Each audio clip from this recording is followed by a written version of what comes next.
Hi, I'm Angified. I started Angified Presents. We share the love of music. It has been medicine and therapy. Nothing else worked. It has saved many of us. With mental health, we need to open our eyes. Hurt people hurt people. We ask that you listen, comprehend, and relate with your ears. Form that heart of unity and one. We share on this stage. Statistics, feelings, And ourselves. we stand with the belief to be you, to be heard, and to be original. We all may be different, with opinions and beliefs. At the end of the day, we are all brothers and sisters. We are family. We ask that you join us in a magical journey with artists from around the world. Open your minds, let in the love, and listen with your hearts. We all want a better tomorrow. Be one. Communicate and look out for one another. And then, and only then, will you find the world. We will find peace in all the world. You'll find the world. And you will find in this shining world heroes among us, in every boy and girl. Many have been broken, red hearts turn black. Love will melt the ice and turn it back, and you will find the world. You will find the world. You will find the world. And when you find a place called home, where everyone is free to roam, a whole new world, a better place for our children's futures at stake. And you'll find, with music in your soul, laughter in your hearts, together we can grow a better place, with love in us all. And you will find, together we can save it all. And you will find, a place called home, where everyone is free to roam, a better place, a whole new world,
Rawr.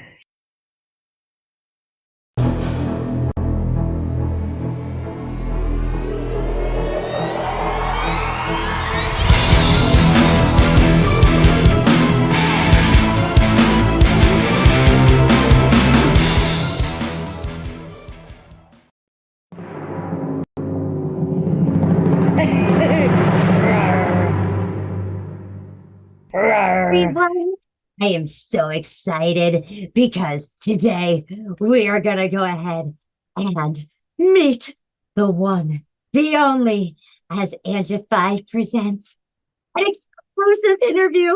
Yes, make sure to heart share this and check out Kamilski. Yes, we have Kamilski 8,000 here. And you can go ahead and you can find her on BandLab today at Kamilski. Yeah. Hello. Hello. I'm having a little difficulty hearing you right now. Oh no. Is that better? Yes, I think so. I think so. Yay. It is so nice to meet you. Finally. So nice to meet you too. Yeah, it's been a long time, hasn't it? It has. It has. And your music just resonates all over. Like, I'm loving your grunge vibe and all these shows you've been doing lately. And I have to know more. So you have to tell me, like, where did you come from? Like, did your grandparents or like your aunts, uncles, were they into music? Did they play guitars? Did they sing? Did they paint murals? Like, tell me. Well, I live in Denmark, right? But normally I am from Lithuania. I was born there. So it's like a completely different country with a different traditions, culture, whatever. And I was taught classical music to start with. And I think I was like around 4 or something when my parents picked up that I could read, I could run, I could be like this, super child that could do anything. And then they like put me in the music school. So I was like 4 years old and I had to learn to play the piano. And like they kind of noticed that, I would sit around and watch TV and see everybody singing and dancing and sitting with their pianos and like making songs. And like I would also go to my room and like start playing some really weird music that didn't make sense. I was 4 years old, but still like trying to sing something along. Like, and then I started reading, or like I really wanted to learn to read because my parents were always like reading the TV guide. Yeah. Like those old newspapers where you could like find everything and like see what's on the TV. Like, and I learned those. So like, as soon as I learned how to read those, I would go to my room again, put them in front of my piano and just like sing what is coming on like the TV, just play the piano and sing something. So like already there, I think my parents knew that I was going to be like this weirdo making songs or something. Yeah, exactly. That's freaking awesome. Do you know how many people just try and pick things up by ear and then we can't? Oh my gosh, rock on. I learned to play We Wish You a Merry Christmas when I was like 3.5 or something, but just like with my fingers, just like knowing those one notes. And I could find the tones. So like that's why my parents were like, nope, she's not going to stay at home. She's going to go there and she's going to do whatever she can to just do music, Get out there, yeah.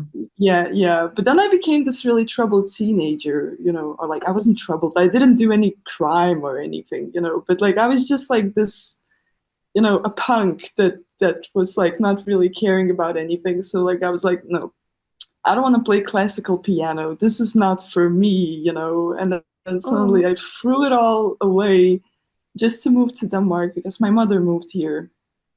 And then I found rhythmical music. And then I was like, what? This is like heaven, right? Like you can sit with a guitar, you can play chords, you can play whatever you want, right? And it was like a completely new world to me because I was always based on like something you see on the sheet paper, right? And like it was so groundbreaking for me that I started like making my own songs on piano. And then my father got me this laptop computer. Like, I have nobody in my family that were musicians. My mother, she played like a little bit violin when she was younger. And I think that's why she put me through the music school, because she was like, I couldn't do it, so you could, maybe, you know. She's got a natural talent. Yeah. Yeah, exactly. And where was I going to? Yeah. And then suddenly I started making my own music. And then I got this computer and I started making beats on like Fruity Loops, I think it was called, like FL Studio or something. And then I did that, and I just kind of like kept going. Like, I never showed people what I'm doing. Like, it was mostly for myself, but like I was already like winning, you know, those kind of like poetry compositions at school and stuff. So like I had no problem writing or anything, you know. And that was like kind of like an escape for me that I found, instead of being this punk that would go and, you know, smoke cigarettes in the corners or do whatever, you know. And it really kind of like saved me and put me out of a lot of trouble. So that's like what kind of saved me. Like, music saved me, even though it was something that, you know, I could have achieved more, but I just kind of chose to do it in my own path. And, you know, I was making electronic music and pop music and jazz music since I was little, because that's what I knew. And then in, I think, 18, I joined a band, and it was a grunge band. And then I was like, hey guys, I can play bass. You have a room I can crash. I can play bass for you, you know. And then they were like, okay, sure, you know, come try it out. And suddenly they were like, oh, you're good, you're staying, you know. So we just like started playing in this band, and we like toured, I'm gonna say half of the Europe, you know. Okay. So it's like it was really, really nice experience. And then when that band died, like, it didn't die, but like we had different stuff going on in our lives, right? I kind of realized that this is who I am. Like, I had dreadlocks for maybe 12 years, and like people would assume that I was this, you know, like kind of, I would be listening to Korn and Nirvana and be like this, you know, weird punk, and they would be like, so what music do you make? Like, is it heavy? And I'm like, no, it's kind of like singer-songwriter, electronic, you know. And people wouldn't understand, you know. Did you wear the boots too? I still wear them. Yeah. I wear them in the summer too, you know, and it's my go-to. Otherwise, I'm not comfy. Or Vans. Yeah. Those I appreciate too. But like sometimes I end up wearing those in the winter. I don't know why. Like, you're just comfy. Comfy shoes. Yeah, yeah. Really nice. But yeah, so I started doing my own.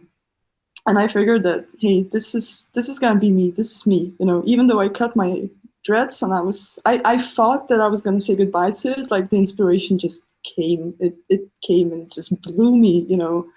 And I think when I wrote the first grunge song, you know, it was like kind of like Taylor Swifting my ex-boyfriend, you know. Like, it was about a stray dog, and like, you know, I said something like, don't feed a stray dog, it's gonna chop you off or something.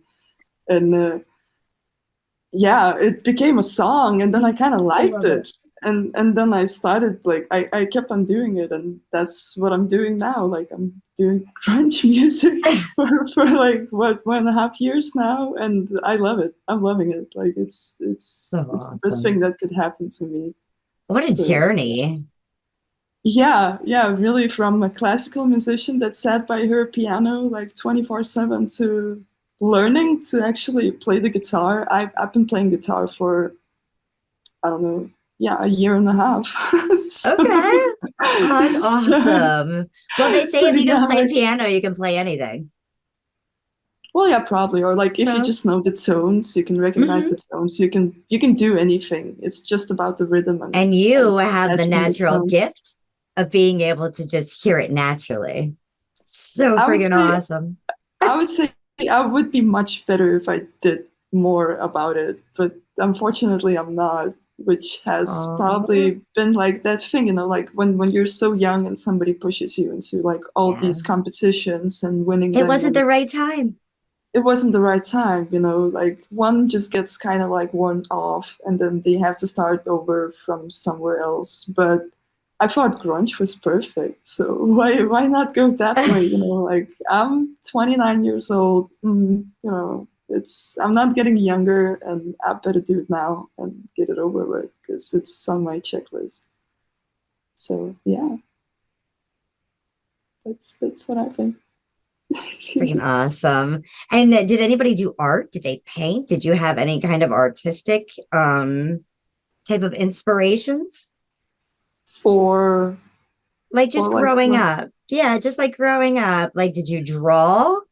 Did anybody like be like, hey, check this out. I did this and it showed you something of inspiration to say this. I wouldn't say like I would like to draw, but like when I did it kind of went great. Like I was really good at painting. Like I'm not that good at drawing, but like I've done some tattoos on myself when I was like a child. I was 16 or something, and it's really just proof of how bad I am at drawing. Because I can't even draw a line. But I was so determined to get those tattoos that I did it anyway, and now it's a reminder that I really cannot draw. So, so cool. Do you have a band currently? I do. I do have a band, and that's actually what I'm writing the songs for. Okay. So when I write anything that is a demo, I release it under Kamilski on BandLab, and then I take the same demo and I give it away to my band, and then we start to build the song and do the song as it is in the demo, and then we kind of have that. So it's basically me standing for writing the songs and the material, and then we go and process that and do it with the band, which is really, really fun. Do you want to throw your band name out there? It's called Blind Mary. All right. Do you want to give any shout outs?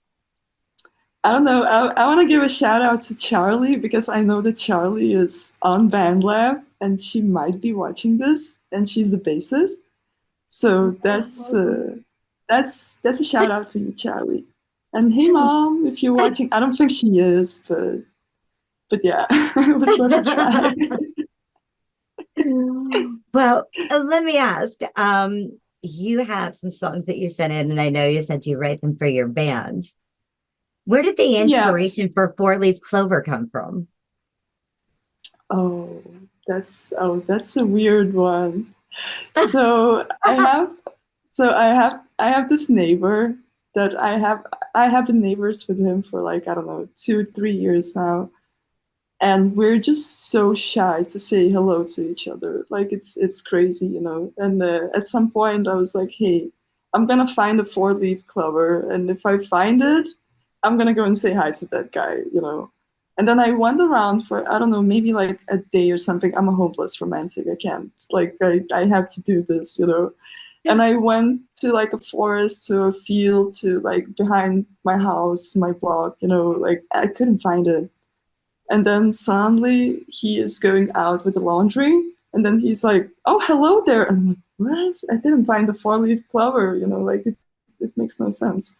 But then I kind of realized that, like I should maybe just make this manifest kind of song and call it 4-leaf clover because it's also about luck.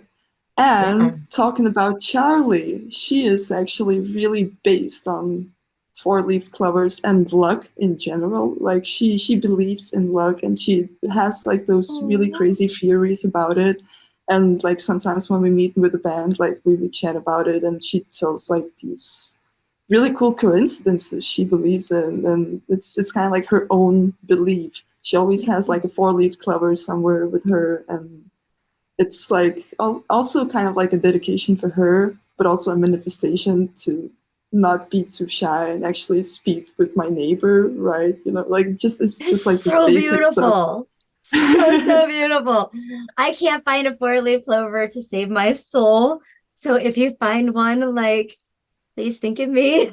So at least there's a thought of a 4-leaf clover, because I will. Oh my goodness. Yes. I have found a couple. I've actually found a 5-leaf clover here like the other day, and I was like, does that mean like super extra luck? Or like, yeah, exactly. I didn't know what it meant, but I was super happy.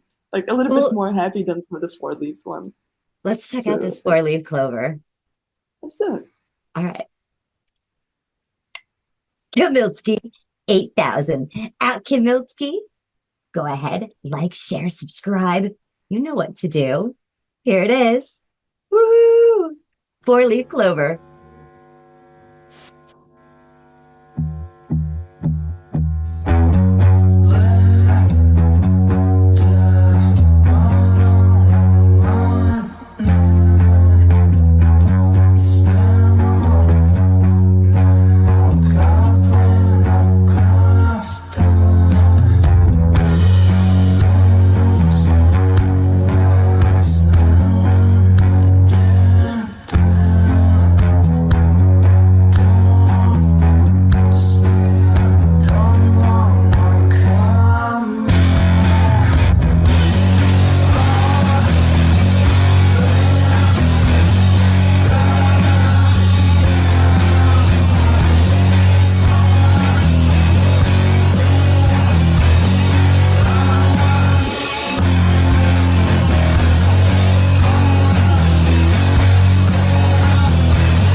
Oh, that's so freaking badass, girl. Woo! Yeah. Yeah, it was also one of those songs that I actually liked making because like I make a lot of songs and then sometimes you know that feeling when you're like, this sounds the same. It's the same as the song that I made before, you know. And I feel like this one is not the same as the other song. So like that's something, I guess. That is so cool. Oh, Cam, that song was freaking awesome. I am so I got to read your lyrics. Yes, that is so cool. Thank you so much. Thank you so much. And I can't wait till your band actually gets a piece of that and we get to hear it when it's all in full composition. Oh yes, I'm definitely gonna release some of that on BandLab just to show what I've been through and how it's been like processing and what has been happening. Like we have a few recordings with the band that we have done from like a different song that is probably gonna be played tonight. But yeah, like we're still trying, and I think it's going to be really different, but at the same time more powerful because it's going to be real. So I'm really excited about that. I am excited for you, watching you, like just listening to your journey and watching how from 4 years old, just playing on that piano, to now watching your writings just come to life. Like, so exciting. I'm like, it's truly cool. Truly cool. I really appreciate it. Tell me about Guinea Pig. Because I have to tell you, I have never heard a song named after a guinea pig before. Well, it's because I was just trying to imagine a girl that is in a relationship. It's not necessarily about me because like I haven't been experiencing that.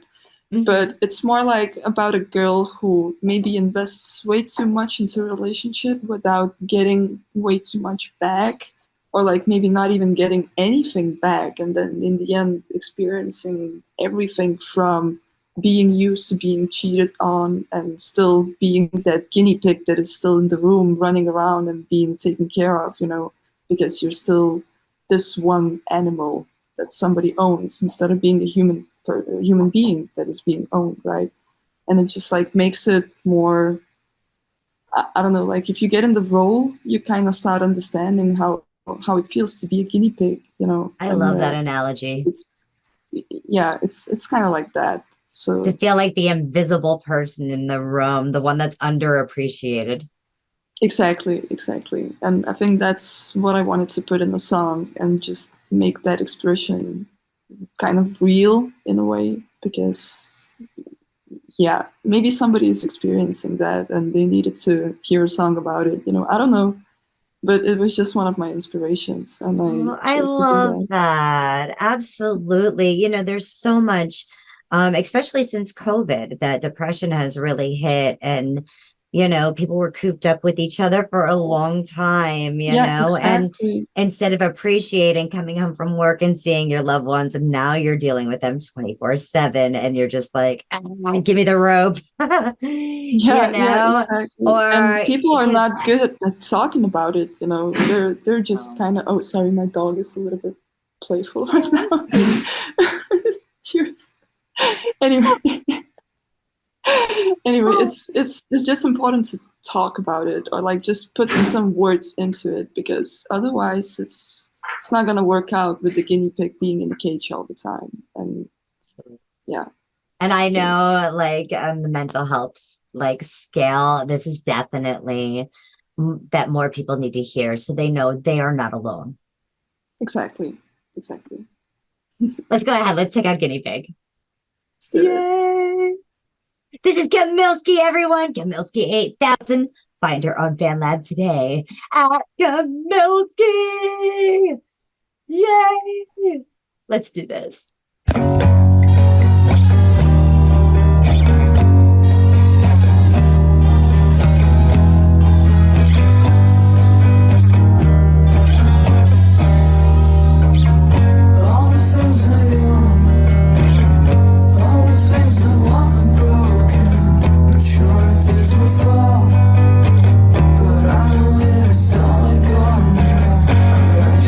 Space. I'm the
man.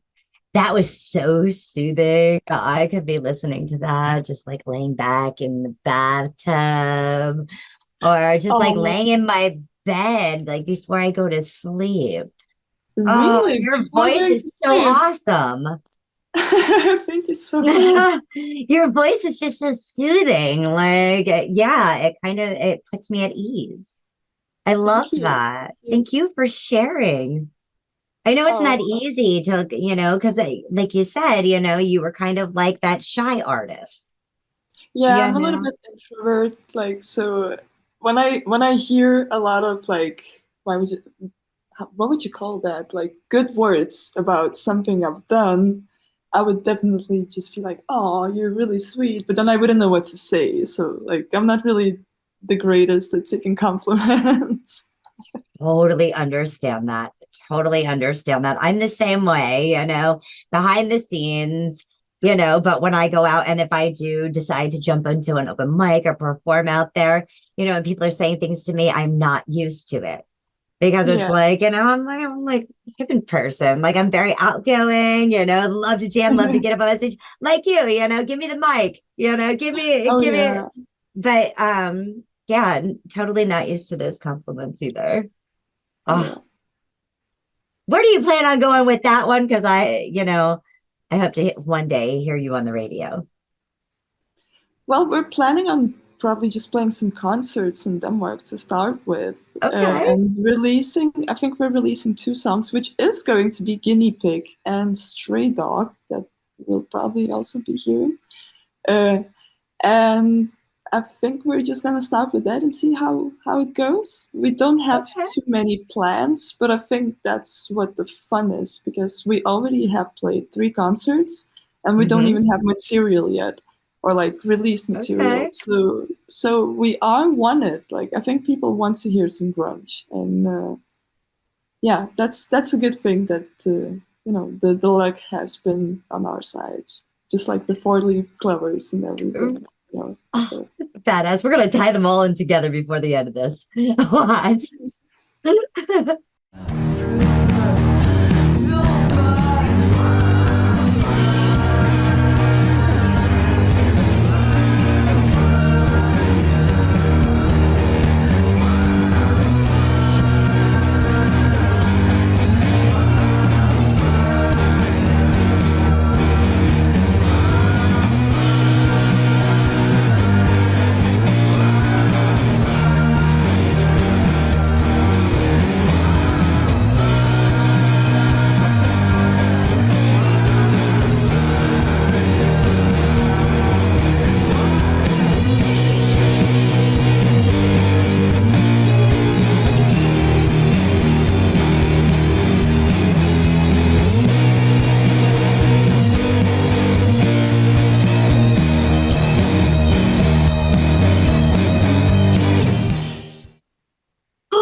So amazing, Cam. We have Cam 8000 with us at Kamilski. Yes. Oh, man. I'm loving your music, all your different genres and styles. And haha, I'm getting sneak peeks at our pop tracks. So you guys be able to like keep your eyes open.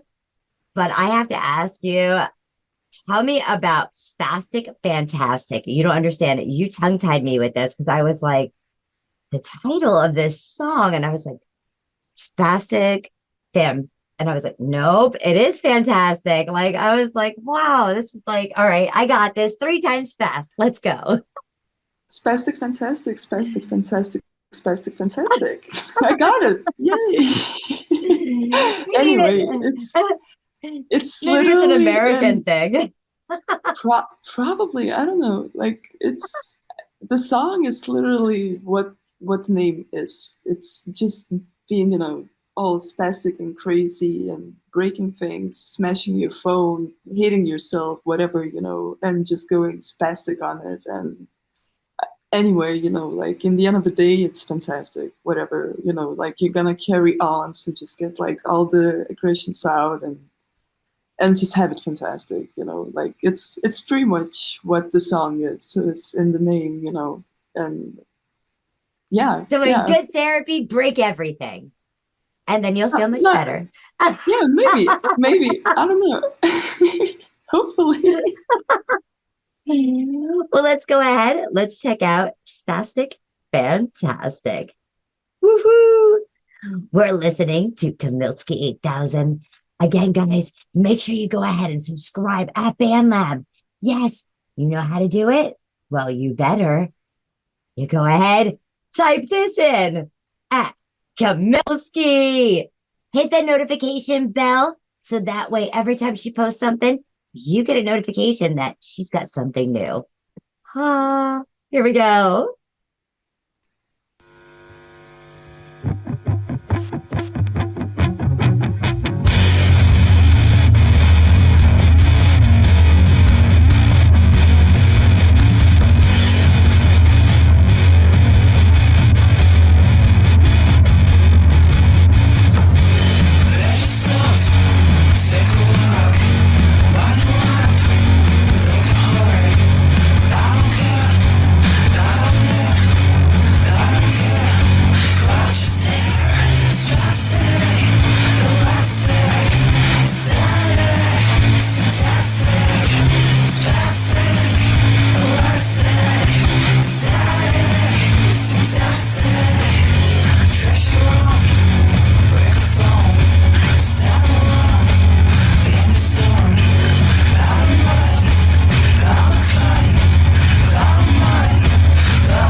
Fantastic, fantastic, elastic, fantastic. Yeah, by the way, this song is trending on BandLab Rock right now. So Heck yeah, go girl. thank you. Then when you threw in the elastic there, I was like, oh, there's another ick. Well, this is sick. Honestly, I just put it in there because it rhymed, and I love was it. like, elastic, okay, super duper. I'm gonna go with that. But yeah, it's probably a song to just like burn something with, or to, or yeah. Actually, Anyway. I could actually see like having fireworks, like those sparkler type fireworks, and just running through a field. Like we're getting all fantastic, spastic, Or just those glowing sticks, Those and just like just, getting crazy with those. Heck yeah. They'll probably think we're ragers after that, though. Yeah. We'll fit in with all the paint. They'll never know. Yeah. And by the way, guys, don't burn things. It was just a joke. So, yeah. Don't try this at home, folks. No. Definitely not. So tell me about the song Stray Dog. Oh, Stray Dog. That's actually the ever first song that I wrote that is in this genre. Okay. And like, I don't know if I should tell the story or not. Like, it's like I had this like kind of a revelation where I sat in my balcony after being to a party, and I'm pretty sure I was intoxicated or something. And I sat in my balcony and I had my last smoke before I went to bed, and I was like, what am I doing with my life? Like, I'm making this weird electronic music, and like I'm not going anywhere. I play at weddings. I don't want to play at weddings, you know. And then suddenly, like, I'm like, I should like, you know, next song that plays on my playlist, because I was just listening to Spotify and it was just there, you know, I should make something like that. And then Nirvana comes up with Heartshaped Box. Oh, great like, song. Yeah, maybe like the universe should send me a sign or something, like a bird or something, to just look at me or whatever. Like, I'm just joking to myself sitting there. And then I listened to that song and I was like, that's a beautiful song. I cannot make that, you know. And then suddenly this pigeon, you know, it's just looking at me. It's standing like in front of my window in my balcony, and it's just like staring at me. And I'm like, okay, Kurt, is that you? You know, like, what is happening? Like, am I tripping or am I drunk or what is it? But like, suddenly I'm like, okay, maybe this is a sign. You know, maybe I should make something like that. And I just, you know, I was really, really, really mad at my ex-boyfriend. And I was like, okay, maybe I should Taylor Swift him and just write a song about him, just get all my aggressions out and, you know, find redemption in that, you know. And I did. I wrote Stray Dog and sent that song to one of my friends, and he was like, whoa, girl, this is good, you know, you got to do something about it. So I got him to play a guitar solo in it, and he's a producer, and we're actually going to record this song in his studio, which is something I'm really excited for. So it's really nice, and this is probably going to be like the song that we're going to debut with. And yeah, that's it. Like, that's the story of Stray Dog. It's about absolutely incredible. When you first said about a stray dog and started telling the Kurt Cobain story, I'm like, okay, so he came as a pigeon and not a crow, so it was grunge and not alternative, right? And then when you're talking about the stray dog, I'm thinking instead of you seeing a bird that you were going to see a dog walking by, and then to come find out you're talking about your ex, that's even better.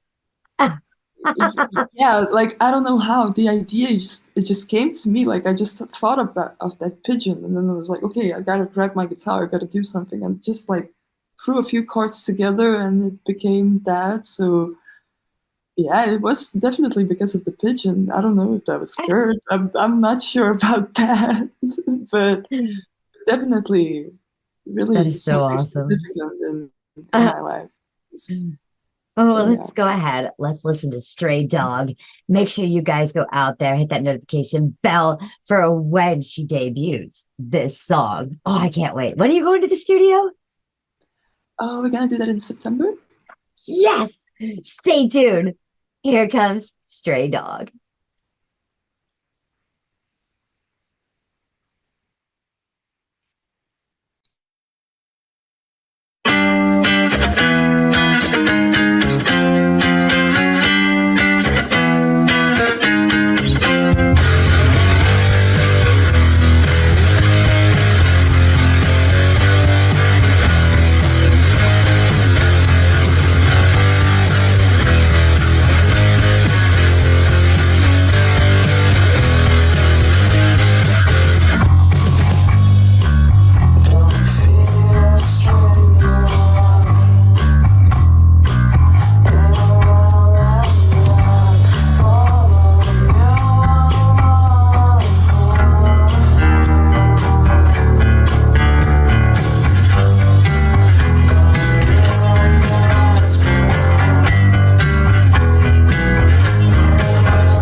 wow. What an incredible bass line you had going on there and everything. Like Kurt Cobain really spoke out to you on that one. Thank you so much. I also really Seriously, tried. that pigeon.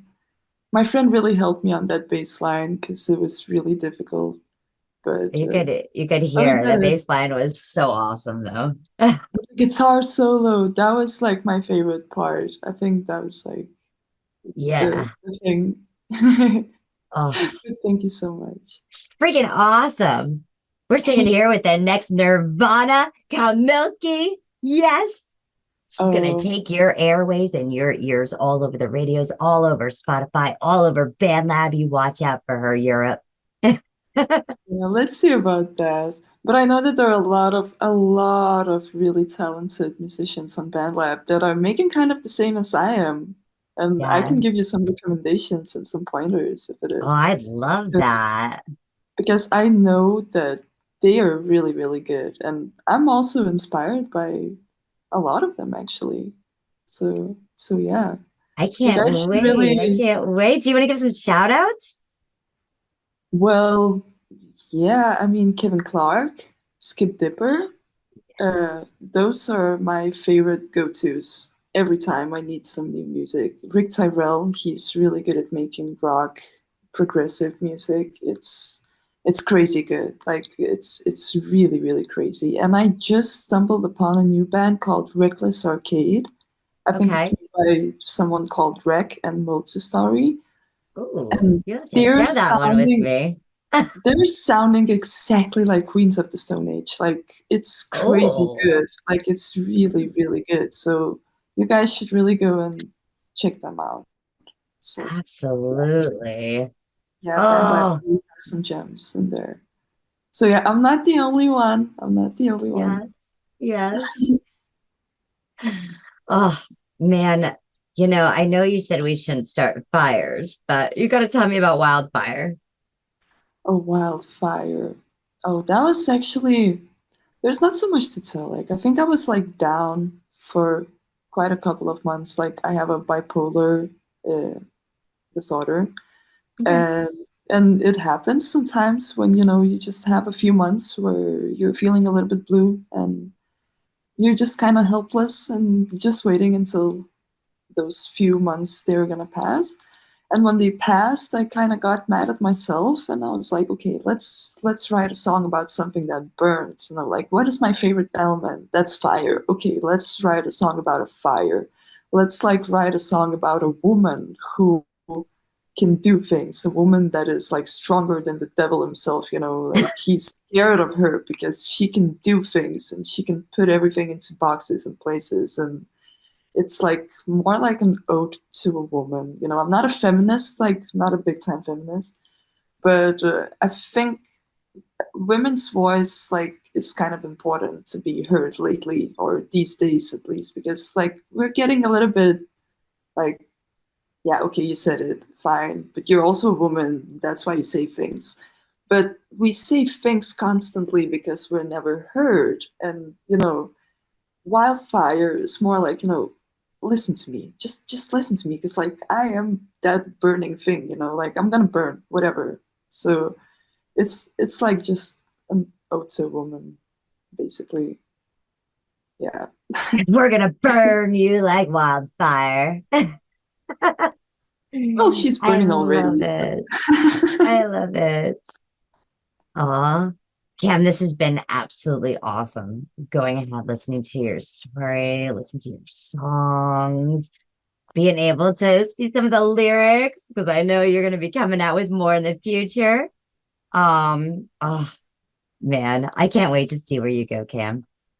Thank This you is so beautiful. much. Thank you so much. Let's go I ahead. really Let's check appreciate out it. Wildfire. You guys burn up her page like wildfire with those subscriptions, notifications, and let's go ahead, get subscribed today. It's Kamilski 8000.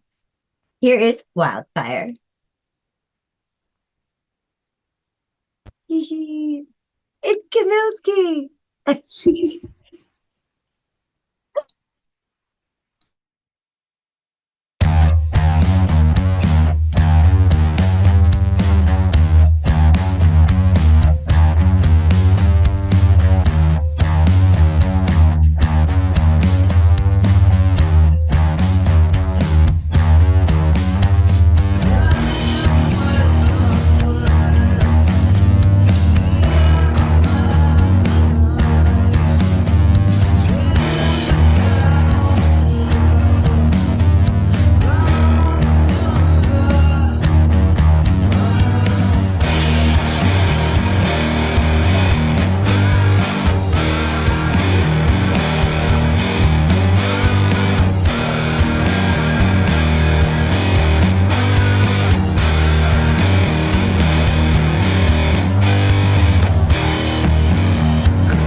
Oh, I love some of the melodic tones that were in there.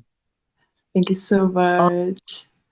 I also Yes. just came up with them randomly. I think I took my dog out or something, and then I was just taking steps, and I was like, dun, dun, dun, dun, dun, dun, dun, and it just like kind of came up, I think. So that That was is also awesome. That's when you know you're a musician, when you can just feel the music. fun. Yeah, sometimes. Actually, I forgot to give one shout out. It was to Brian Levere's, and I really forgot to do that because he just released some music that we both are on. And I just wanted to give like a little shout out to him. And I'm sorry I forgot to give you a shout out, Brian. But really cool musician. Remember, guys, to check him out too. And yeah, I'm done. Oh, so what are your plans next, Cam?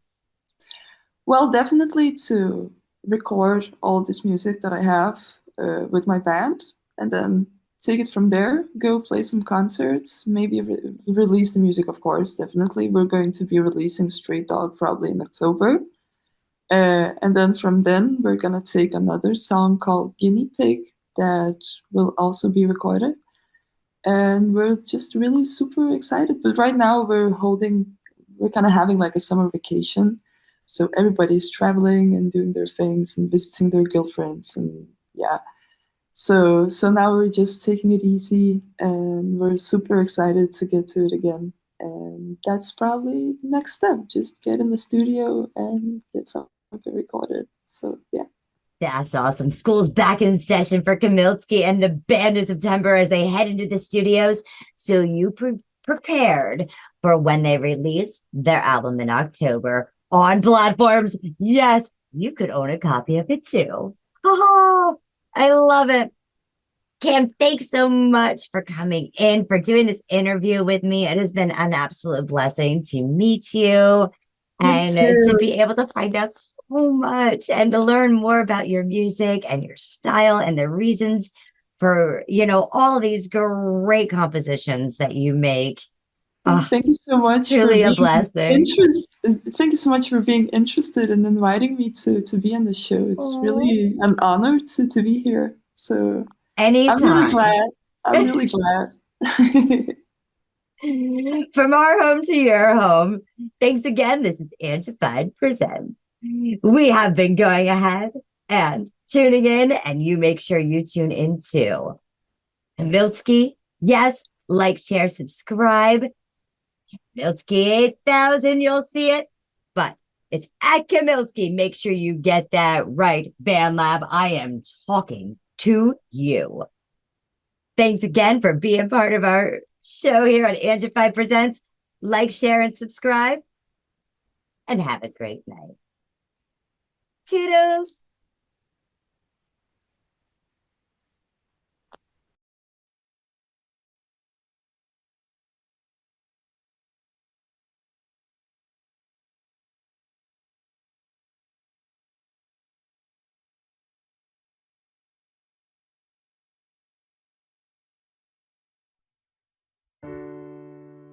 Hi, I'm Angified. I started Angified Presents. We share the love of music. It has been medicine and therapy. Nothing else worked. It has saved many of us. With mental health, we need to open our eyes. Hurt people. We ask that you listen, comprehend, and relate with your ears. Form that heart of unity and one. We share on this stage. Statistics, feelings, And ourselves. we stand with the belief to be you, to be heard, and to be original. We all may be different, with opinions and beliefs. At the end of the day, we are all brothers and sisters. We are family. We ask that you join us in a magical journey with artists from around the world. Open your minds, let in the love, and listen with your hearts. We all want a better tomorrow. Be one. Communicate and look out for one another, and then, and only then, will you find the world. We will find peace in all the world. You'll find the world. And you will find in this shining world. He was among us in every boy and girl. Many have been broken, red hearts turn black. Love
Rawr.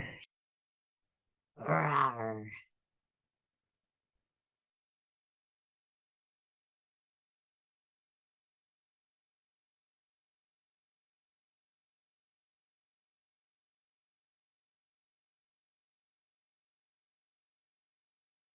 Rawr. Hi, guys. I hope you're all ready. We have a great interview tonight. So it's not just an interview, it is also an album release. Yes, from ColSeth. So you guys be prepared. Here's his first track and an introduction to ColSeth, Back to Life. Make sure you go ahead, like, share, and subscribe. Let's do this.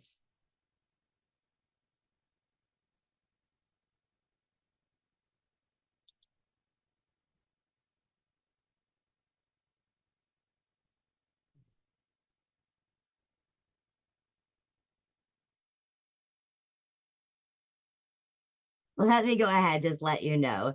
This is ColSeth. He hails from Cape May, New Jersey.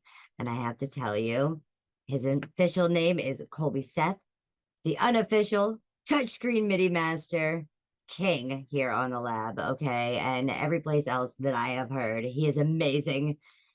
And he's willing to put you to the test. So go ahead, give him a good challenge. He's a multi-instrumentalist, singer, rapper, and he loves composing any style of music. He's always willing to collaborate. Are you guys ready to meet your first date? I hope so. Here it is, Back to Life.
Stellar Illusions. Oh my goodness. Absolutely incredible. And I can't wait to go ahead and share with you guys ColSeth. Oh man, I hope you guys are ready because I'm telling you that this is a night to remember as we're going to go ahead and check out this album, Stellar Illusions. Cole! Hello. Great to have you. I'm so thankful to be here. First thing I want to say is I want to thank you guys and the whole team. If you guys are watching this, if you're not subscribed, please subscribe to Angified. Please support. If you're an artist, please get in contact. You know what's beautiful about this team right here? They do it all for free. They do it every day. They're very consistent, have a great message. And also, they've seen me from before my child to now my child. They've watched, this is a family program. And also we can get X-rated too, but it's the fact that it's the consistency, it is the passion, the love, and the genuine people who are actually trying to promote a positive message. So I want to give a big thank you to them first and foremost. Oh, thank you so much, Cole. You're welcome. You're amazing. Yeah, absolutely. Yeah. And to be able to share those moments with you, getting to know you. Like, I think the first time I ever met you was on a New Year's Eve. It was New Year's Eve. Yeah, it was actually New Year's Eve. Yes. Yeah. It was crazy. And just since then, I mean, you moved to a new home, you had baby, like it's just so many wonderful things with your family that we got to enjoy. And, now I'm an auntie. Yeah, he really was. You're absolutely. I mean, seriously, everything in threes. That's right. That's right. So for those out there that are watching that don't know you, Cole, do you want to go ahead, tell a little bit about yourself, where you came from, if you really came from the fruits of those great grandfather's nut sacks, or if it was actually from your grandmother's ovaries that didn't get wiped off her backside. Right. Well, actually it's my grandmother's side. I have to say my heritage actually states that, oddly enough. No, I hail from Cape May, New Jersey. It's a small little island to whatever. And my upbringing was my own experience, right? And it was fine, but I always did music. Music is my thing. My parents played in a 5-piece band. I was, the youngest of 5, and I came into music from the womb. And I was deaf until age 7 or so, or 8, and I got tubes in my ears. But I wrote my first song at age 4 on manuscript paper. So I was playing the piano, hearing the bass notes, and I mean, I just took to music right away. I just it was more of a rhythm thing, I think I felt at first. But yeah, that's insane. Piano you were first. Deaf until you were 11? No, 8. Yeah, I was deaf about 8. Yep. But I was already playing piano and playing concert halls, and I was went to Princeton University for composition and all these things, and wrote a song for an orchestra, did all these things, and then I do drums as well, I do bass, I do guitar, and I do vocals, But yeah, I played in garage bands too, and I toured the East Coast, did all that kind of stuff, and like I said, challenge him. Yeah. But no, it's just I don't really believe in natural talent, but I do believe in the fact of just like putting in that work, and anyone can do it. I did all this stuff, guys, on an iPad, pretty much. iPad, an interface, a microphone, a keyboard, a bass guitar, very minimal stuff, but it doesn't. You think you want this big toy? Oh, and then if I had this thing, I can make better music. No, if use what you have now, make the best you can with that, and then you can graduate to those things. And that's what I want this album to represent: is that it does not take much, If I can do it, so can you. Just put the work in. That's right. And the first time I ever seen you tap in MIDI drums was like, oh my Lord. Like you were just totally like into it. Like you got into that zone. Yeah. And so like with not being able to hear, were you just feeling? It was definitely the bass and the rhythm, and that's what it really was. Yeah, I think so. My first song on manuscript paper, this is now politically incorrect, but it was called the Indian song. Because it was like dun, dun, dun, dun, very heavy chordage, like very low end, but it was very heavy dun dun, just fifths. I did fifths, but yeah, I mean that just so. And my mom played bass too. So in the womb, when I was in the womb, she was there playing, and she played bass and sang. So I felt that. I guess I felt that rhythm too, But so it was mom's fault you were deaf till you were 8. I'm telling you, she blew my ears out. Nah, I just flew it, but yeah, absolutely. But yeah, my parents were only very black and white, like they just did covers, but I only did originals, So it was a big kind of contrast there with that too. But But at the same time, I'm sure like hearing this album, Seth, they're gonna be like, this is just amazing, because listening to all the work that you've put in Do you think that like being deaf actually helped you more to really set yourself those goals to say, you know what, like I love music, and though I have this issue that was something I couldn't control, I'm just going to set my goal, and it kind of helped you to pursue that? It didn't stop me, right? That's for sure. Because I had a piano available to me, I had an acoustic piano available to me. My parents, they played. So there is a bit of, there's a bit of nurture there, right? It was there in my immediate. So of course I would take to it, right? You'd think, but no, yeah. I mean, I do believe that I have a kind of feel for music that I think is more ingrained than I think than most people who are learning it. Again, you can definitely learn those things, but I think that, yeah, it's just, for me, it's a language that I just, for some reason, can speak it. I don't know why. And I can do you guys from my last album, anything. Doesn't matter. Like, I came off the heels of doing a rock metal album, and like now I'm doing a pop lo-fi album. So it's like, I just like to make music. You know what I mean? That's it. Well, on top of that, you love to write because your writing skills are amazing. I've actually even heard you free flow, out there. And if you haven't checked it out, I mean, you gotta check out ColSeth stuff on his YouTube. They put me on the spot, whatnot. and I said, you know what? Boom. That's right. That's that right. That was some good nights there too. Yeah. That's awesome. So what was the inspiration for this album? Besides to show, like, if I can do it, anybody can do it. Because, you did go above and beyond with adding every individual instrument on this track, plus writing the lyrics and singing your heart out to the point where we just get pulled in. Yeah, the inspiration was, so my wife at the time was still currently, she was pregnant, and I also said, I was like, you know what, I'm going to try. So I always was doing rock and stuff, whatever. I'm going to try something I don't normally like. And I don't really like the current pop music. I'm not a big fan of it. I think it's really arbitrary. I think there's so many missed opportunities in pop music where I felt like before they actually used to put them in there, So I was like, I'm going to make a pop album that I actually like. And by doing so, also, I want to learn the nuances of pop, learn the mindset, put myself in that kind of box and structure myself to discipline myself. And I actually learned to appreciate it more, the writing style of it, right? So I still am very experimental on this album, no doubt. I still shine through in certain spots. I still have rap sections, all those things. But I liked the discipline of that. Something I don't like, I want to learn to like that. I want to learn to master it, right? And that was my whole approach. And that's always my kind of approach. It's just, Again, I don't make a genre. I make music, period. That's it. Right. That's it. Like we don't need to put ourselves in boxes, never. But in this case, this is a box that actually I'm really proud of because it is a concept.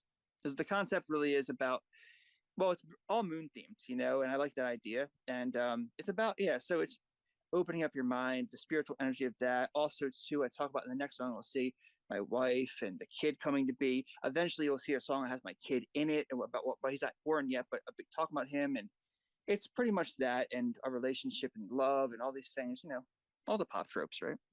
So pretty much this album is based on the times of your life, this chapter that it just kept on going to form this little book.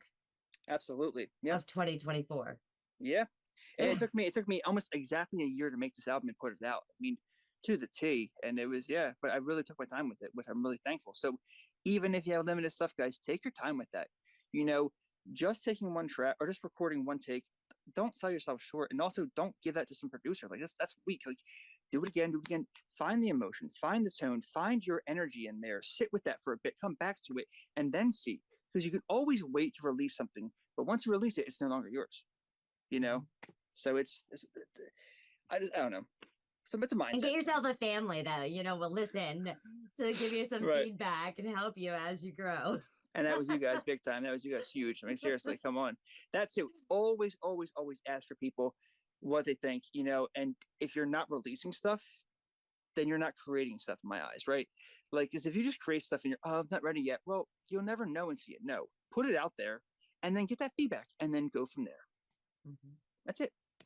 You're constantly a teacher and a learner at all times in life. So be that, Yeah. That's great advice. Yeah. So, I know that you've always had this thing for music, and you've done a lot with college and orchestras and everything there. What was one moment in time that kind of really touched you, whether it was a course that you took with a teacher or that kind of really took you to like an epiphanal moment in music?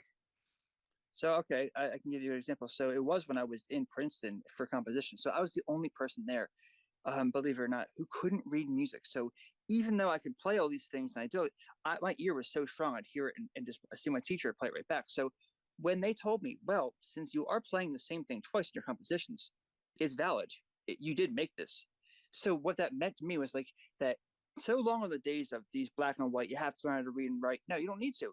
As long as you are consistent with it, as long as you can memorize it and you are playing your stuff, it showed me such a leeway, not a leeway, but like this, like wow, like they actually were accepting and forgiving, but really actually enriched that in me. Like this is actually a thing that can be really evolved.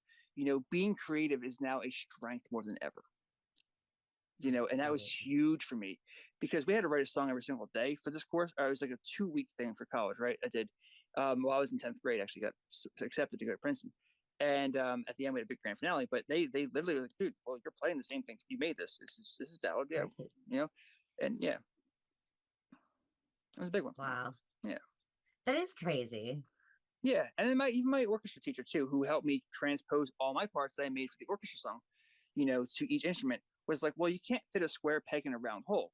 And you're just not that cool, Seth, or Colby. You're not, but that's okay because it's very workable. And everyone was so passionate about these pieces. I mean, it was amazing. Like saying like, wow, everyone was like, yeah, we want to learn this. And they did. And it was like, whoa, I played center piano. It was amazing. Like it was just a unique experience. But if you don't go for it, you'll never get it, right? And I'm very thankful to have good people around me that helped me with that too. Did you have like anyone that was in the class with you that was kind of like jealous or kind of like got a little upset because they felt like you got special attention because they knew that you were equipped to read music, but at the same time you were just a mad genius behind the keys? They were my cheerleaders actually. They were like the ones who like, awesome. No, it was awesome. And I felt bad. I was like, guys, I'm sorry to keep playing these parts of mine. Like, no, we want to learn them because so my teacher's like, we have to bring it down for them because like, they were skilled, but they weren't, and so I had to write parts that were very fitting. So they're like, they were challenged by it, but they loved the challenge. And I was like, that is exactly what I love about music is the challenge, right? It's like, yeah, cool, awesome. But yeah, it was such a selfless, humbling kind of feeling like, whoa, because I'm not a person who likes to be in that spotlight position, but when you have people who rally behind you with it, it's just like, wow, you just did right, you're touching hearts in the right way, genuinely. And that was really prolific for me, in fact.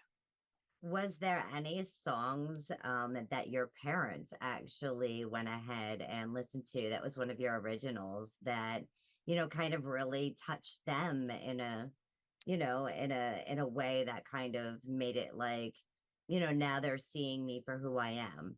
Yeah. There was some earlier stuff that was, before I was on BandLab, but once I got on BandLab, my mom was like, I took a 5-year break from music and I came back 3 years ago or so on BandLab. And that's when I just went into high gear, made hundreds of songs. My mom, man, she's always, of course, everyone's mom, the biggest fan, I mean, like really, truly, seriously. And she would critique me, give me actual feedback and criticism, like, well, you could be better here, your voice or this, that, third. And I mean, it just helped me. Like, taking that and hearing that and knowing it was honest and genuine was like super important, right? And she always fosters it, however she can, best, but yeah, I mean, there's a few songs. So Before Dawn was one. I think Before Dawn was like the breakthrough song, I thought, for me, where I was like, wow, this is where I found this right formula, kind of. It's a really slow, it's my last album, slow piano ballad, really stripped down, but it's just really well placed and textured. And that's where I fell in love with like ABA form, the pop formula, which I used to shun. I used to be a freeform player, just like, I'm just gonna play. I'm the musician, I'm the whatever. And but that really taught me a lot of discipline about it. And like, how can I make something who's only 3 minutes, but make it really tangible, really palatable, really inviting and fun, and you want to stay around for it because in today's listening ears, it's like, That's right. So. That's right, which kind of leads us into the next track. You want to tell us a little bit about Ways of Old? Ways of Old was a cool one. So this one, you can hear it's talk about my wife and stuff, and potential marriage and stuff like that. You'll see, and about the kid too. And it was she was actually in the shower believe it or not. And I did the vocals pretty quickly. Boom. After I did all the music for it, I almost didn't use this track. Did the music for it, sat on it for a while, and then did the vocals, and just kind of boop, that was it. And I just, all right, boop, put it on there. So it was a cool one. Wow. Yeah, we'll see. Yeah, we will. Yeah. Let's check this out, everyone. We're listening to Stellar Illusions, and this is ColSeth. Let's do it. Yay!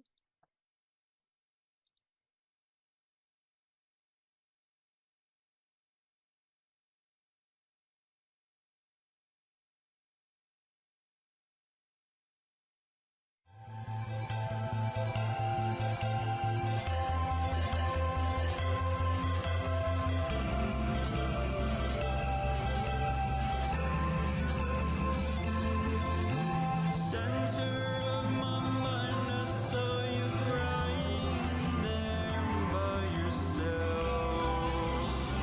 Why are you alone?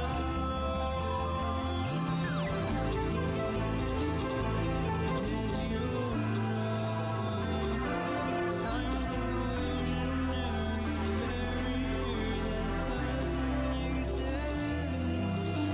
Step aside, I don't wanna be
Holy crap, Cole. And that one, what I like about that one is like much like the 70s vibe, right? And at the end, I actually like the fact that the synth is almost a bit out of time with the rest of it. It had a real feel to it. I liked that. Yeah, I mean, that was almost a track I didn't use, but I did use it in the end. And yeah, it just showcases like, I'm ready now to be a father. I'm going to take this on, I'm going to be better for us, that's the whole point. You're going to change your life. You guys are going to get married. Everything's going to work out. Yeah. Yeah. And, but I want to mention too, by the way, so the person who helped me name this album, gave me pretty close to the name, what it is, Stellar Illusions, was Paul Werda, Actor Werda. He actually helped me name this about a year ago. It wasn't quite this exact name, but it was like Stellar Illusion Area, I think. And I was like Stellar Illusions. And that's it. So I want to give him a shout out for that. Paul's amazing. Yeah, Paul's awesome. So yes. Oh, yeah. So, that's awesome. Yeah, that was like the inspiration, and then boom. Yeah. Inspiring each other. One song at a time. And then when I first met you guys and met him too the same night, we worked together too. It kind of felt right, Oh, that's right. We introduced you. You did, actually, yeah. It's first night we met. I was like, met him too, and at New Year's, and it was like, so it kind of came full circle again. Everything in threes.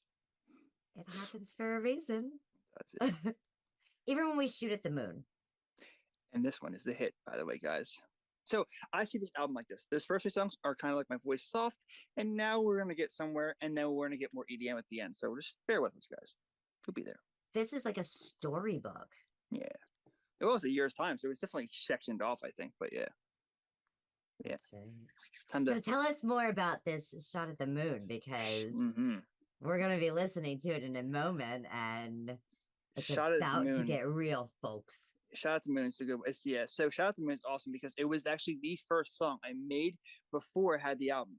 So I made this song, right? And then it was this song that I decided I'm going to make a whole concept around this idea, right? So I made it back in December of last year.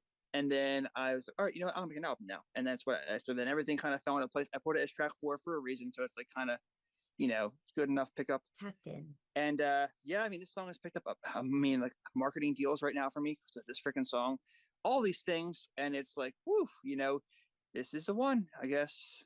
So we'll see. Wait till you hear this on the radio, everyone. You know where you heard it first. Yeah, I think it's a good one. Here we go. We're going to be looking at Shot at the Moon. Like, share, subscribe.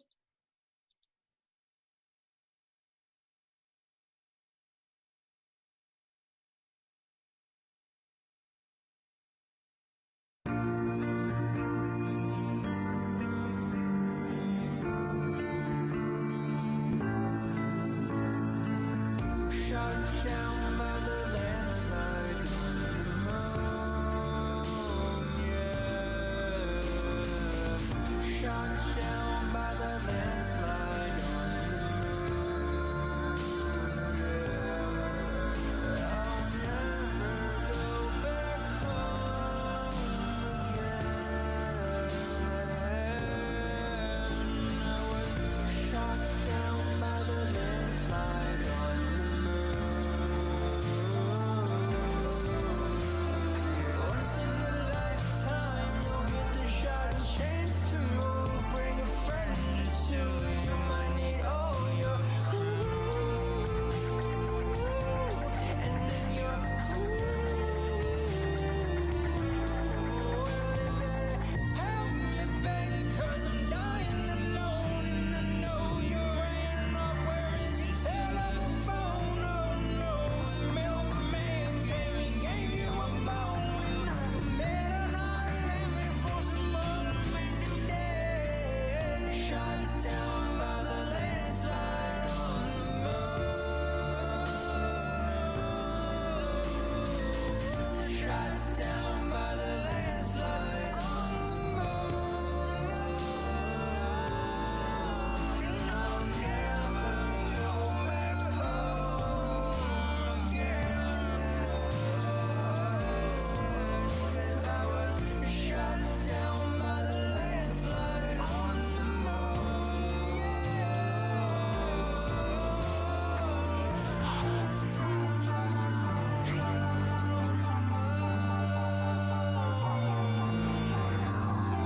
Stereo disc jockeys playing on horse hockey. Eat 'em all up for a lunch hibachi. You can't stop me when I drink the sake. When I'm throwing punches 'cause I train with Rocky. It's the mouth blower. You better get to the bow knower. You better get to the boat with the south. So you sail the 7 seas. See the shining sea. Sow the seed of centuries. The set lines free.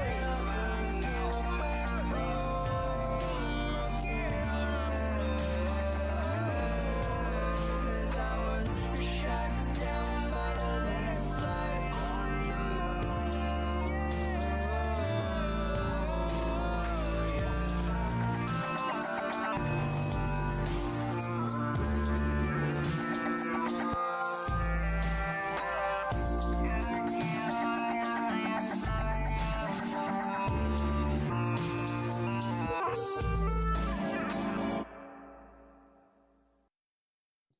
Man, you were not kidding. So if I can talk about one cool technique too, this is what I'm saying. Go The whole for the whole it. thing of like just the iPad, yeah.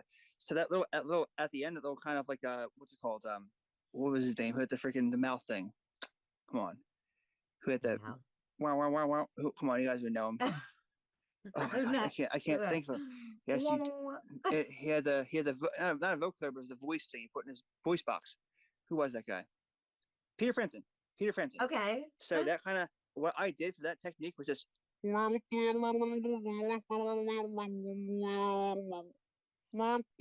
all I did was that. All I did in the mic. That's all I did, and it was like it had the cool kind, had that cool like kind of voice box sound, almost like a vocoder. Yeah. So it's all tricks of the trade. Some massive auto-tune. All little tech, But yeah, I mean, I did put auto-tune on, of course, definitely. But it was, it's like whatever. But it worked. Yeah. Just kind of pinched my voice with it, and like that worked, and just that kind of proximity effect too, kind of gave it a cool like, ooh, because I was opening and closing my mouth. But yeah, it was a little trick. It was a fun little trick I did there that I just thought like, you think it's some big effect. It's really just some simple weird techniques. I'm just trying things. And then you added a little bit of a touch to EDM. A little bit there. Yeah, it does. Just a little bit. Yeah. And the next one is my personal favorite song. Ooh. I won't lie to you. It is my personal favorite. I really is. I think this is where I see the second half of the album kind of come in. I think these next three are this kind of second half, and then then there's a few more, but yeah. But then like the last four or so are like a whole other vibe too. So you'll see. But yeah. So you're ready for being indifferent. I was very indifferent at the time. It seems like you've gone through a lot of indifferent situations that people wouldn't have gone through otherwise. Indifference is a word to, I think describe my upbringing and being, because I raised myself. I had my addiction to drugs and stuff. I was homeless for a time. I've been to jail. I've been to rehabs, but I never lost my moral compass. But I definitely learned to be indifferent about things and to be kind of like just, whether it was my fault or it was just I was subject to it, I had to be indifferent. And at the same time, I'm very proud of you, because it's very hard to go ahead and take the sober life and change your ways and become stellar. There's no other better word for it. And there's no illusions there. That's right. Yeah, thank you. Well, let's go ahead. Let's listen to Indifference. Make sure you guys go ahead and like, share, and subscribe to ColSeth. And to Angified. Are not gonna want to miss this album or any of his other albums or his music coming, because there's a lot more coming your way. Here we go with Indifference. I hope you guys tune in, hit that like button. Let's share away.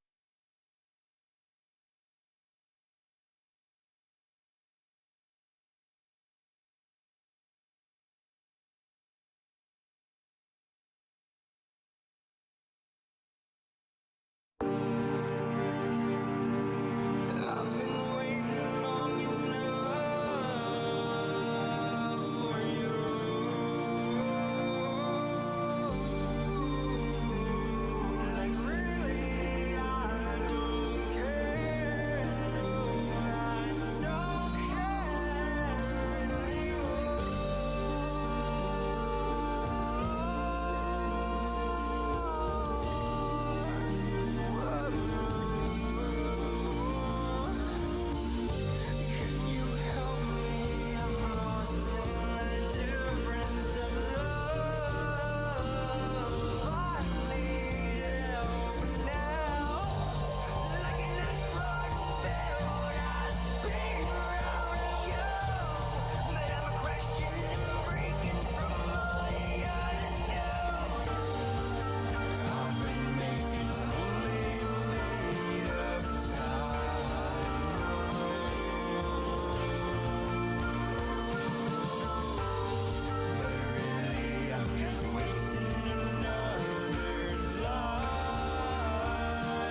There was some pain in that song.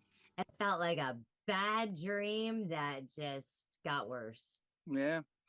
I mean, imagine living life after life and you're trying to find that one and you found the one, but you want to touch base with her, but you see she's right there, but you can't quite reach her.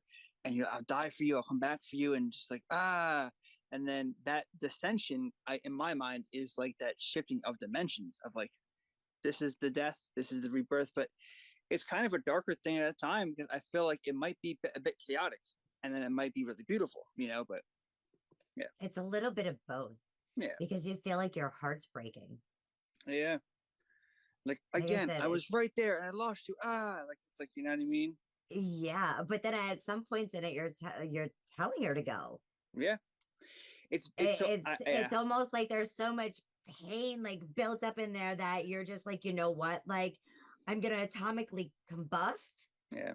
If you just don't go and be happy. And at the same time, I ain't letting go. I'm like gonna keep that lasso because you've got my heart. I have this theme of being very contradictory because I feel like I like to give juxtaposition of things, right? Mm-hmm. So I'll be confident on one line and next line I'll contradict myself. Like that's why I say like I'm not on my way, but when I'm on my way, I'll be, like it's like that kind of thing. And I also say like, I wasted another life on you. Like it's just like it's I'm wasting another life just trying to figure this out because maybe I messed up my life, right? Like whatever it might be. But yeah, I like that. I like that kind of the contradiction conflict. Contrast. Yeah, because it's just, it gives you open-endedness. Yes. And it's a story that many can feel. Yeah. I'll never be very specific. It's not direct. It feeds to many. That is the biggest approach to music. I think if you're a lyricist, especially, go for that. Don't be so direct, but be applicable, approachable to anyone who's in any time, because then they can relate to you in that moment of their time, right? That's kind of what I'd like to go for, but yeah. And even like some of the story writing, like you said, leaving it open-ended. So that way, they can put those other pieces back together. Yeah, where to go? Up to you. Yeah. You can decide that. I'm now giving it to your hands. Up to you to decide where it went. Because That's right. Yeah. And then if you're going to fight, you're going to fight over Neptune. You're going to duel over Neptune. You're going to duel over it. Yeah. I mean, this is a cool song. I mean, I actually don't like this song that much, but then I have people who love it. So it's kind of funny. But the Duel for Neptune is it gets more EDM here. You start picking pace a little bit. Okay. But it's about our people as us in unity and trying to fight for what we believe in and not dying to gunfire, not dying to war, but standing strong as a unit for peace. That's what this is about. Well, we definitely need more of that. Everywhere around the world. So Neptune or Earth. That's right. Can't go to Mars. We're going to duel over Neptune, though. The joust is on. Better check this out.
gonna take my soul. So one thing I did in that song, I want to actually mention for people who are into like, production and stuff, right? I actually made 2 independent tracks, right? In Logic, I made 2 independent things. And then I actually panned them 30-30.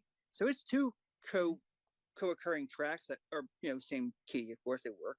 So they bounce. And that's why I think that song is really cool, because it's very bouncy. It's very like back and forth. And you hear that. And it is that duel over Neptune. That was the whole kind of point, right? But yeah. And Very the neat next song they concept. started into it. So yeah. Next song, it's like it picks right up after it too. The next song's in the same key on purpose, but yeah. Before we go to that next song. Yeah, it's fine. Yeah. You had some lines in there that just gave a really strong message, about helping each other and checking the coastlines, and Everything. really just trying to create that peace. Yeah. So, I mean, why are we fighting this war? Why are we dying this war? Yes. Why are we losing our people to this? This is ridiculous. We don't need to be a what's the part. purpose? What's the purpose? Exactly. When can we stop being the pawn and be the puppeteer? Like it's Exactly. it's up to us. It's incumbent upon us to actually change that for our future if we want so, But the biggest thing I always say to people is like, if you'll say, oh, well, if it gets that bad, someone will deal with it. Would you deal with it? And that's the thing. If you won't do it, no one will do it. Facts. If you won't die on that line, on that hill, no one else will. And that is the truth. But if we all have that mindset, we are powerful than you even realize. Yes. And it's the will to want to. Yeah. To be better. Right. Be those leaders for the children of tomorrow and the future that's coming up. Yeah. What we're leaving behind. That's the ghost. That's the ghost in the sky. You see? Mm-hmm. Yeah. And then we go into a blooming moon. Flowers. It's a flower moon. It's time to bloom. That's right. So tell us more about this track. This song's really cool. I think this song's actually a good contender for a second hit, honest to God. Well written. Yeah, rap verse in there. I think this is my second time putting a rap verse in the album. Yeah, the second one. It's just good melodies to it. A lot of bounciness, a lot going on, but I love to make it busy, but also feel kind of like cohesive. And then a good reprieve middle way where I just stop singing, a little bit of breakaway, back into it. Again, it's just like one of those kind of catchy. It has, ABA. And this is definitely one of these albums, like right from the beginning, is one that you can just listen to. You can relax to. You can even meditate to this because Someone a friend of mine actually has. So it's like, yeah. And he loved it. So yeah. Absolutely awesome. Great job on this. And you know what? All of your hard work is definitely showing through every single track, whether it's the harmonies that you're adding on or the backs or even the dual layers, and effects. Like this is just an absolutely amazing album. So you guys better make sure you guys get a copy of it today. Just saying. All platforms. We're checking out Bloomin' Moon. So you know what? Wear your safety belts because we're heading up. Here we go.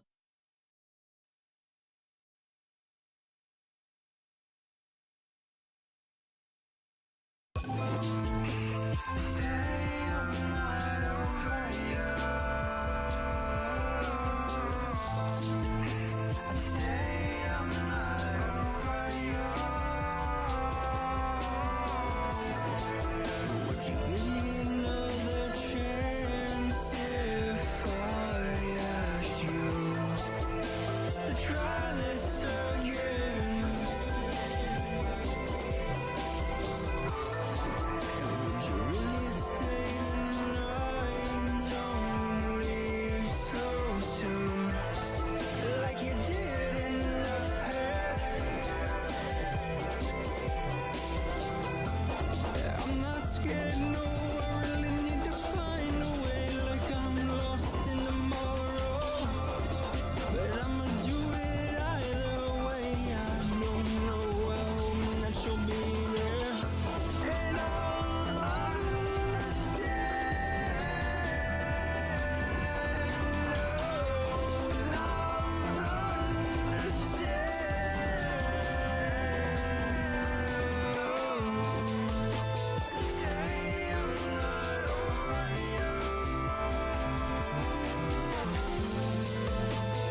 broke my heart as she broke it in half. Broke it right from the start, and I couldn't go do what I wanted to do. Was the howl at the moon, and I'm singing the blues. And the word of these feelings, I'm feeling the wrong, and I'm feeling them day after day all night long, and they won't go away. And I'm seeing her face, and I'm thinking about her all up in my dreams.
You're still pushing her away, Cole. Yeah, it's that again, it's that indifference, that juxtaposition of like, hey, if I'm not good enough for you, I want you to be happy. I would never want to take that from somebody, right? And I felt that with my wife even at times. I mean, even though she was never with the milkman. She never, that was all embellished, right? But at the same time, it's like, I felt like, am I even good enough for this amazing woman? Can I fill the role? And yeah, that was the point of that song. It's just like, I just want to lend credence to like, hey, if you're better off, please take that opportunity. I would never want to burden you, right? But I get more secure at the end. I get some more secure at the end. Don't worry, I do. That's love. Yeah, I do solidify it. Yeah. And the next song is my son's song. I'm sorry, I had to be so excited about this. Yeah. That's all right. Go for it. Yay! Yeah, this is so he was 4 months in the womb. I made this song, and yeah, I mean, I just couldn't wait. And he heard it so many times in the womb. It's funny when he hears this now. If he's in the car crying, I put it on, and he instantly falls asleep. He literally knows this is his song. I swear to you, and that was a feeling that was just like transcended my already amazing feelings of being a father, which is like, what the heck is this? Because when you're a parent, people, you die and you're reborn as this new kid. Your purpose is now this, right? And yeah, just to have him know the song even out of the womb was it was stellar. Like it really was though. Like it was just And it was no illusion. It wasn't. And my wife subscribes to this song all the way. She's always putting it on for him, and it calms him right down. So we're gonna listen to Night Shift. Were you working the night shift when you found out, or? I was staying up all night. That's what it was about. I was, doing that, okay. And then I kind of shifted off that, life, and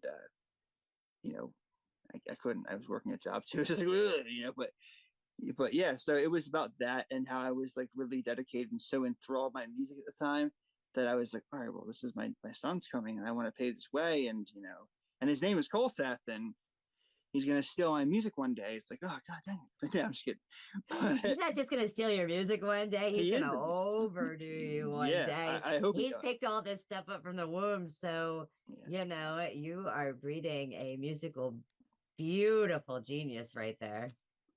Yeah, well, I hope he loves it. I mean, I think he does. He's already playing the drums and the piano. I was going to say, I can't wait till he gets the drums and he'd be like, move over, Dad. Yeah. I can't wait till I make a song with him. That'd be so cool. It's going to be awesome. I know. Move over, Dad. My turn. My turn. My verse, Dad. We're going on the night shift and we're going to jam all night. That's what we're going to do. All about beautiful beginnings. And let's take a look on the night shift.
The night shift, a proud parent daddy moment.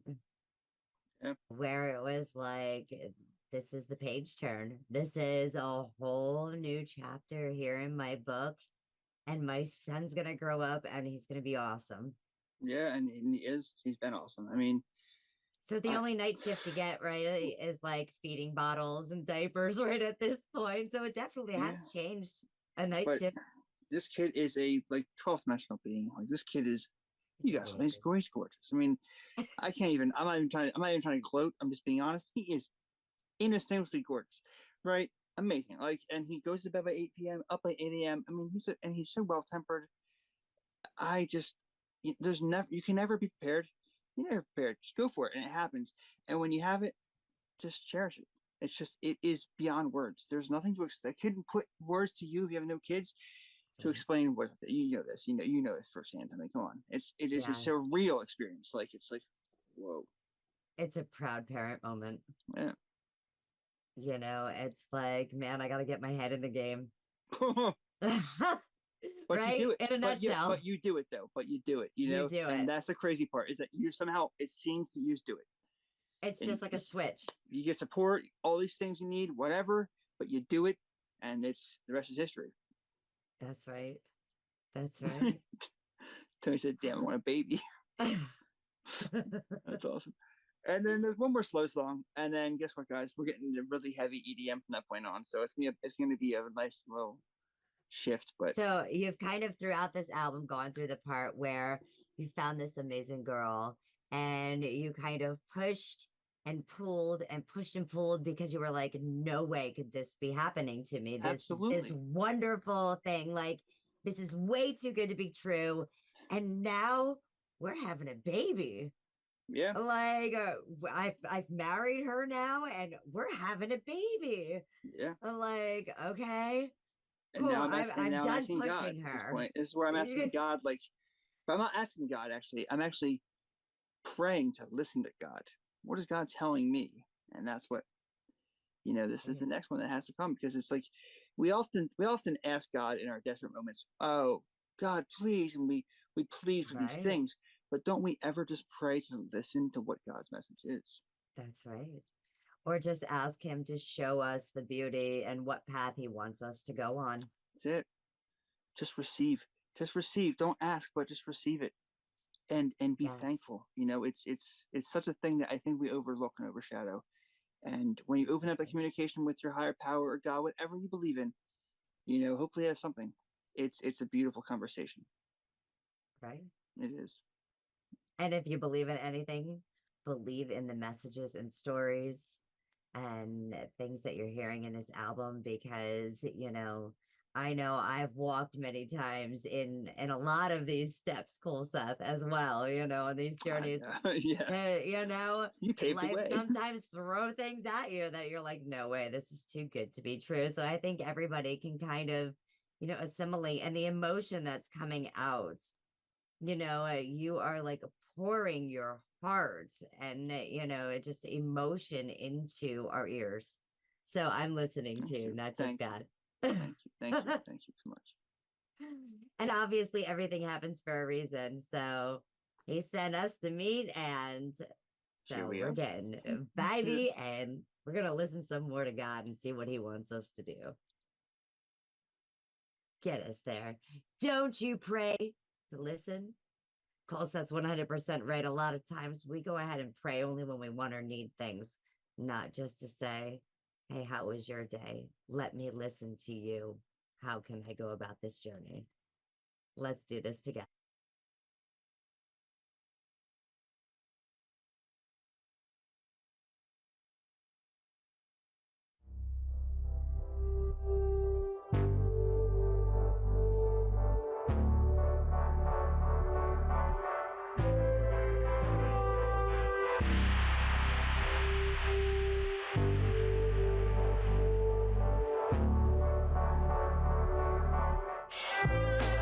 Okay, now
wow, ColSeth.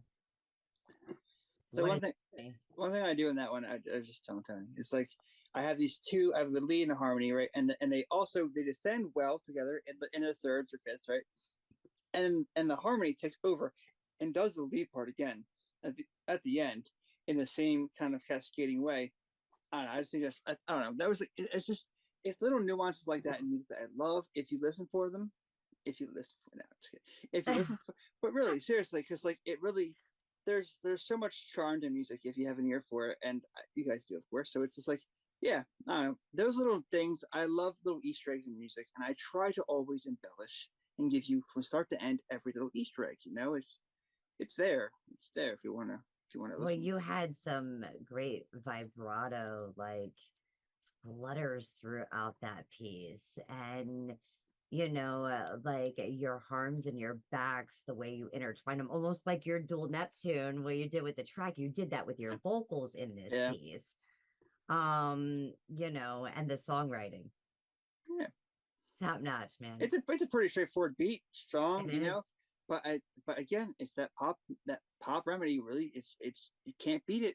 You can't beat it. So join it. I'm just kidding. But so you better listen, right? You better listen. Yeah, but now we're gonna take a turn for EDM. Now it's time to. So now you guys have all gone ahead. You guys mellowed in. You've got to go ahead and meet ColSeth. So now you know what you got to do next, huh? Like, comment, subscribe, and all that kind of stuff, and also do it for them too, please. Time to get up off your ass. Oh, okay. It's time to move, right? Time to move, yeah. Yeah. So, the next one. So this next one. Starlit Scar. Yes, I'll tell you what. So the intro section, you'll see where it ascends up, right? But so this was actually 2 songs that I had independently. And I was like, well, how do I combine these? What can I do? I like them both, but they both were not strong enough. So I actually took the one and put it as the intro, and then I ascended it, you'll see. And then it kicks into the whole thing, and then it comes back around, you'll see. But yeah, it's just, it was fun. It was a fun little technique and like new. So in this album, I did samples, I did real instrumentation, obviously vocals, I did loops. I mean, I did even AI in the 11th song at the end. I'll show you. But I was trying everything, guys. Be experimental. Try it. Well, and I took notice to that. I wanted to ask you, on an average, when you make a song, how long do you make it? Where have you found that comfortable pocket where, your audience is, completely captivated and listen to the entire thing wanting more? It's always music first. It's always the producing side first. That is a truth. To where it's pretty polished or enough for me to put vocals onto it. And then that's the whole thing. And then I'll go back and I'll do the fine tuning. So we're filling the gaps where I need, if I want to add this here, but yeah, it starts with always the production first of the music. That's how I've written. It was always just music. So yeah, that's how it starts. And drums are one of the last things, oddly enough, tracked, believe it or not. Sometimes they're first, but it depends. But I like to over embellish the drums. I like to layer my synths drums with my real drums, so it's a whole process.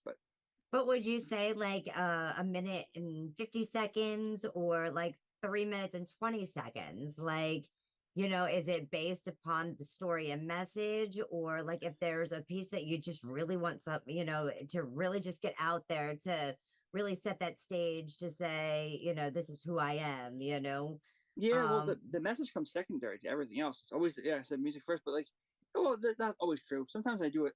Sometimes I have lyrics first. Actually, Signs and Signals was lyrics first. It was supposed to be a rap song, believe it or not. And then it didn't turn into that because I was like, you know what? I have this working. And then boom, but yeah, I tend to be a, music writer first or melody writer first. And then I add the lyrics, the concept after, because I'll fit the mood. So if I hear this piece, I'm like, all right, well, I made this piece. So I'll fit the mood to it to craft it around what I think the narrative should be. But it's all based on what I hear sonically. But sometimes it's opposite. It really depends. There's no right or wrong answer to music, right? It's just making it. That's right. So that's right. Yeah. Be an original. Taking it from the heart, the soul, and from God. Yeah, just be you. Do it. As you would say, be yourself. Like, seriously, do not conform to things. Like, if you are 22 years old and you think that trap music and hip hop's your thing, I challenge you to not do that. There you go. Try something different. Why are you so locked into what you think is cool? How about you be cool? I mean, seriously, like just stop following it and start trending it. Absolutely. Like, just go for it, dude. You have nothing to Become lose. starlet. Or do that. Yeah. Yeah. Be starlet. Yeah. Oh, Or be they. you, be heard, be original. Shine bright. We're going to go ahead and check out Starlit Scar. And I can't wait. This whole album is so cohesive and so amazing. Better get your copy today. Like, share, and subscribe to ColSeth because he's got so much more. And I know there's so much more you still haven't heard. So check it out. You can find him on all platforms. Make sure you do so.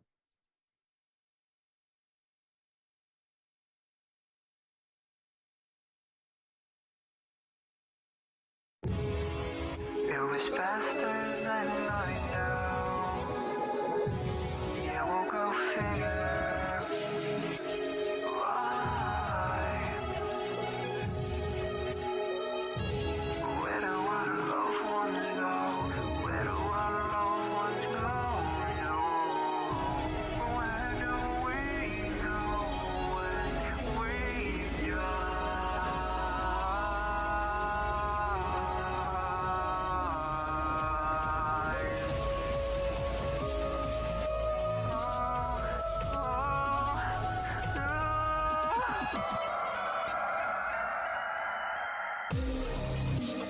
Living in a masquerade.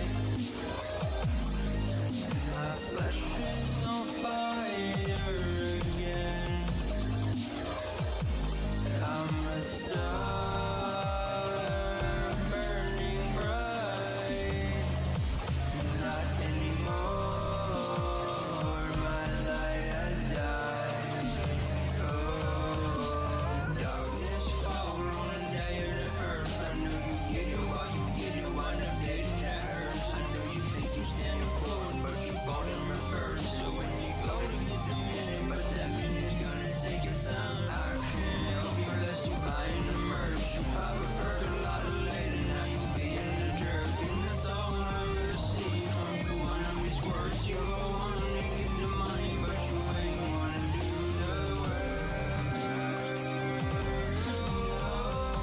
You ain't wanna do the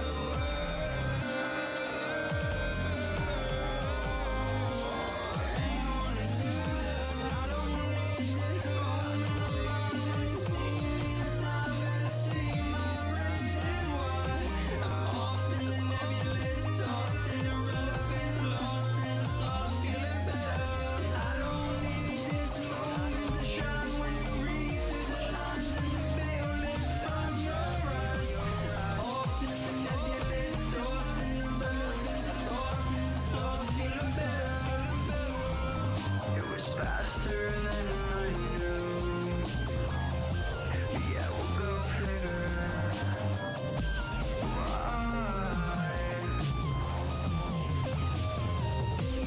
Where do our loved ones where do our loved ones go? My flesh is on fire again. We burning bright. Not anymore. My light has died.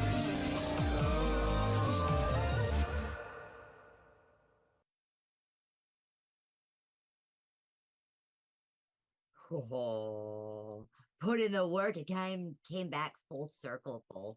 Yeah. Yeah. It's just saying, dude, you can do it too. Stop giving excuses. Stop being this, that, and third. Stop thinking that, oh, if I'm a rapper and I release this song on a producer's beat, that it's my song. It's not your song, homie. Guess what? It is not. You didn't do That's right. much. You just did the vocals, bro. Awesome, cool. But Len, give credence where it's due. Like, it's like, come on. Like, stop.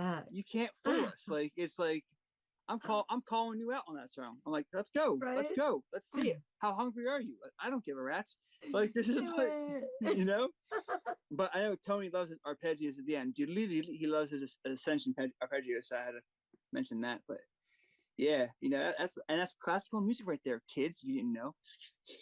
Sorry. That's right.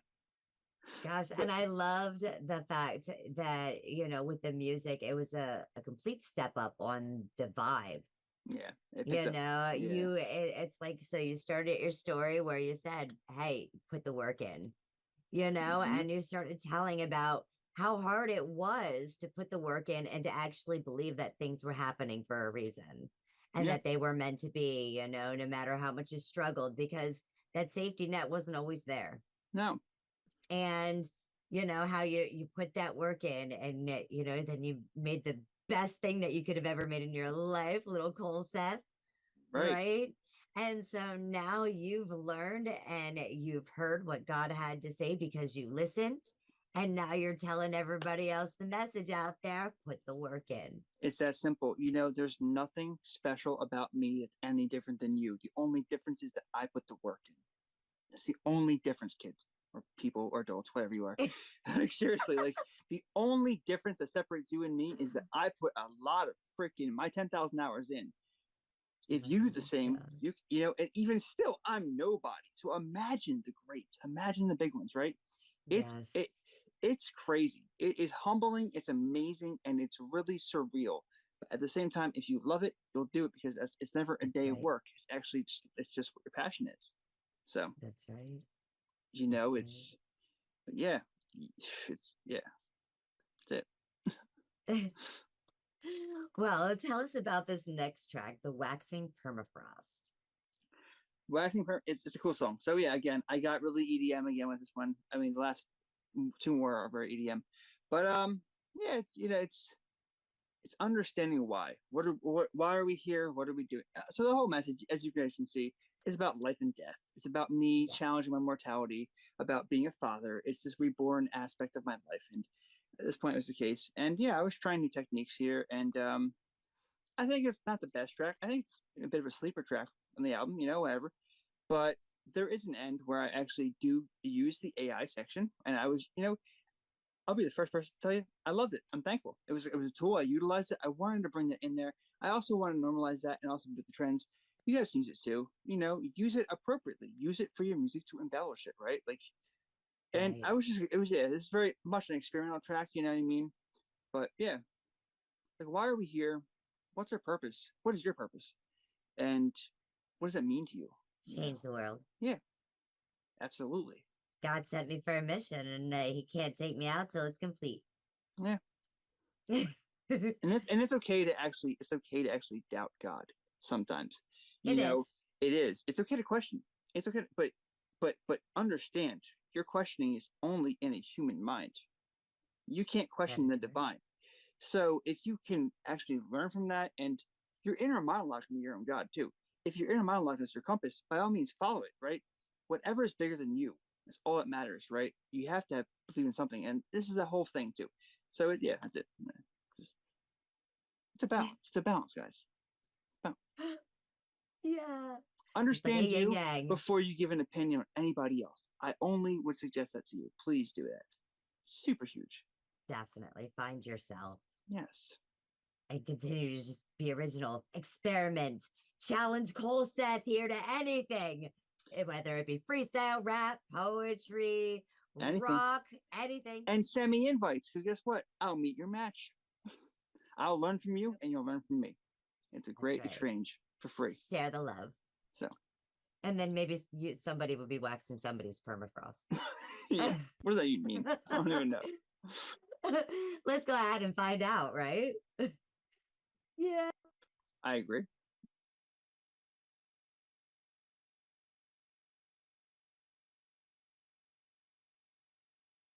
Understanding why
Wow.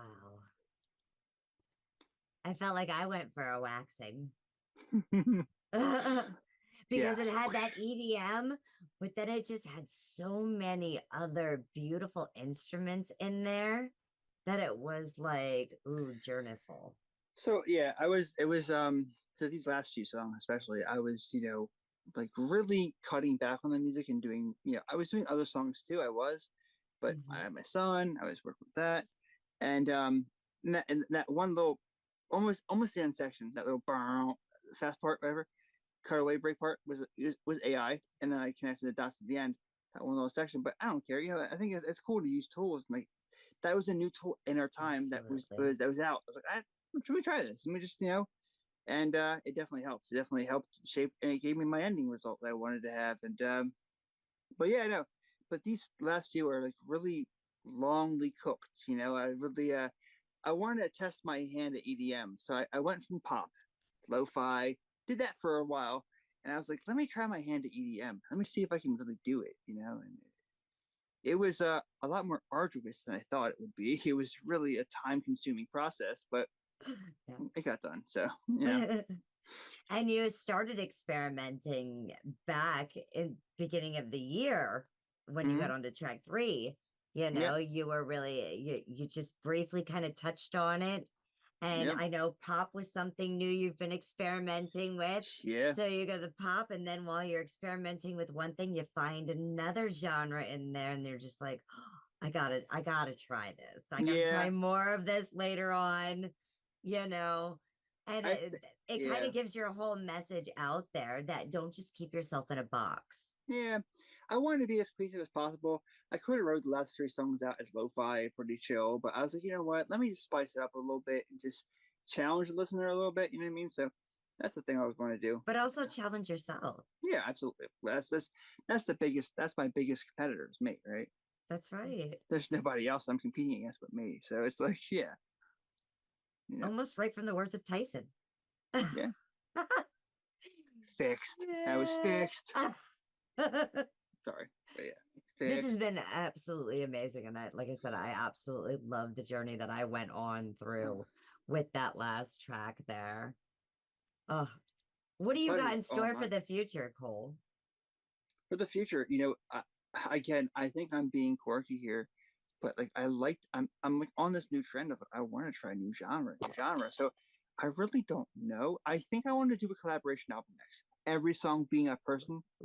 I really want to do that, I think, and like showcase them, right? Okay. Yeah. So you are going to be on the album, just so you know, FYI. Oh.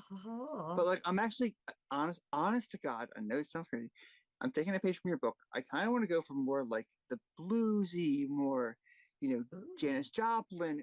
I want to go in that realm, the Stevie Nicks vibe. Like, so let's see what we can do. Let's see if we can get more creators together, because the stronger we are, I just want to do that.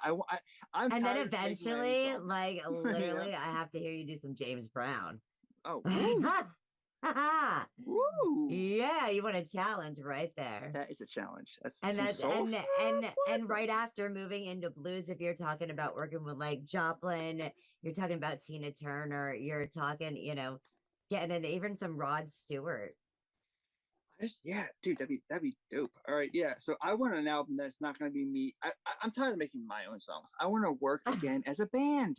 I miss that. I miss that so much. Like, I used to only play in bands, right? So I used to only be a live performer, and then having this shift the last 3 years has been awesome, eye-opening. I've gotten great with production, sure, okay, cool, building soundscapes, but now I want to get back and like, yo, let's all make this stuff again, because it's like it's so much better when we are as opposed to we aren't, or we just ourselves, right? Like, that's right. It's true. I mean, you can be selfless and be solo, but you can be a lot more when you're with people. That's for sure. Sharing the love. Sharing the love.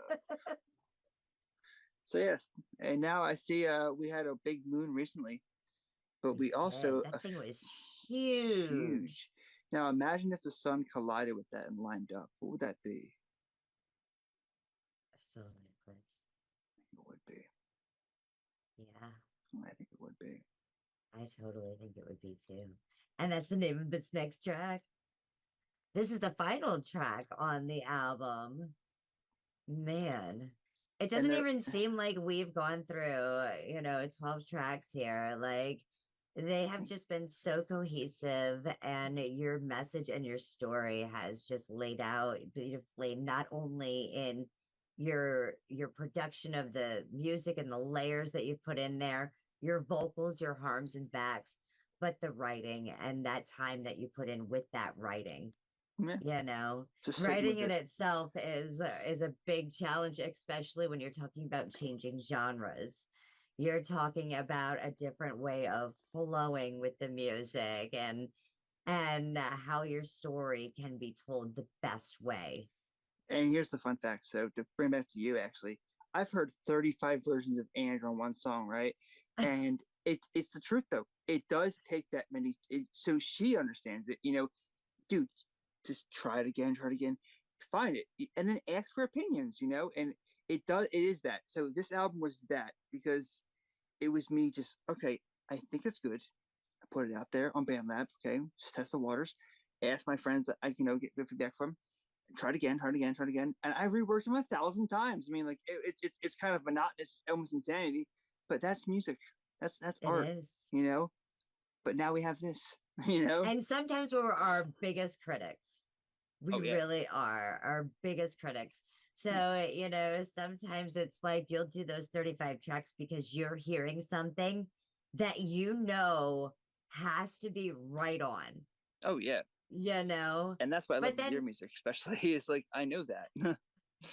But then again, sometimes like that one different note can set the stage, that one little hook can just set the stage for the entire piece to just the delivery, the energy, the everything. There's so many things. And oh yeah, I know. No. But yeah. Well, let's go ahead. Let's get hit by the solar eclipse. Yeah. Thank you. ColSeth.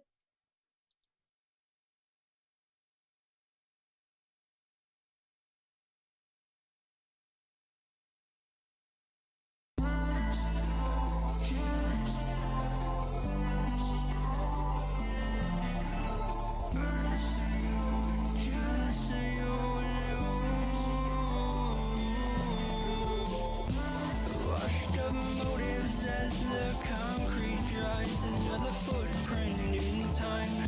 I cannot break past the moment you take for granted, repeating the nauseum.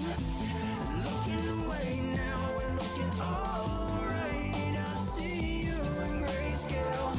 The shadow may break the veil, will open and I'll see your true intentions. I'll see your true intention. Yes, all of your meaning and all of your motives are true. I'll see your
So that weird part at the end there, right? That was incredible. What I did there is I actually put the beginning of the song, reversed it. I put it through 2 vocal channels at the end there, and that made it later with the actual music accompanying it, and it kind of like gave that thing came back again, but it was reversed, and it's all choppy on purpose. And, yeah, that was neat. And a lot of times when I hear that like choppiness go through, it's actually at a point that a lot of times, and I could tell yours was just totally balanced in there, but a lot of times it goes to the point where it actually affects the eardrum. Mm-hmm. So, I have also had issues with hearing. So, like a lot of times when I hear that, a lot of times I actually have to pull back, but you had that so beautifully balanced that it didn't hurt my hearing. It just kind of tickled right where it needed to be. Well, that's good. Thank you. Because before it did hurt. Before it actually did definitely hurt, and I was like, "Yo, I gotta rein that in." But but I did that. And there are 3 layers of drums at the end there. Especially there's like 2 synths. One's a low sub synth. You were like Animal. Yeah. And then there's an acoustic, and then there's my EDM. So yeah, I did a lot, and they're all in BandLab, guys. By the way, all those little drum kicks you heard were all BandLab stock sounds. So guess what? You can do it too. Stop thinking you can't. Right. I'm just telling you, you don't need a big software. You just need your creativity. It's really that simple. It really is. And you need to put the work in. Yeah, you do.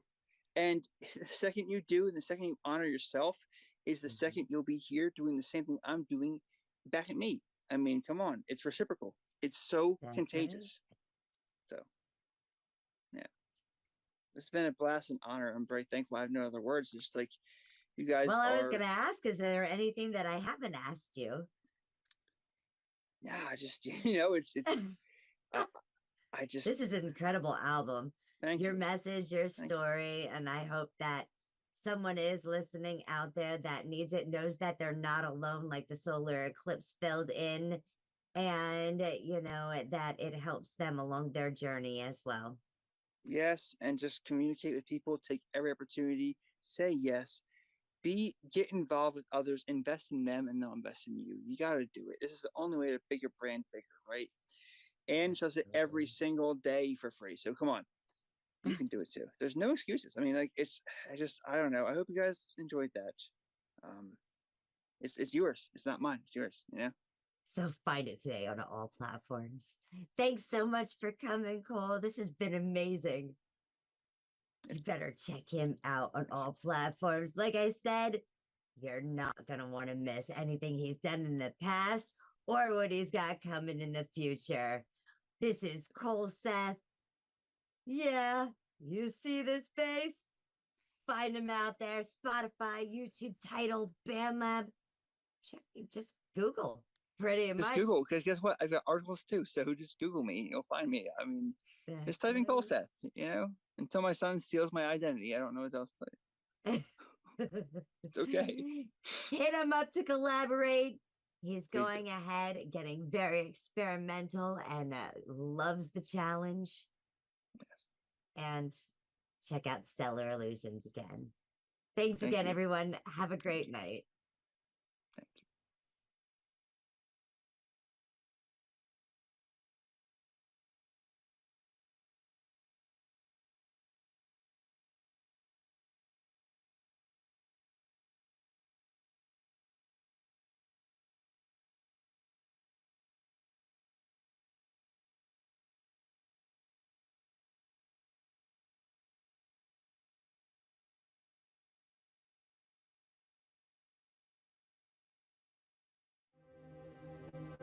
Are you gonna spread love or hate? Are you gonna spread love or hate? Are you gonna spread love or hate?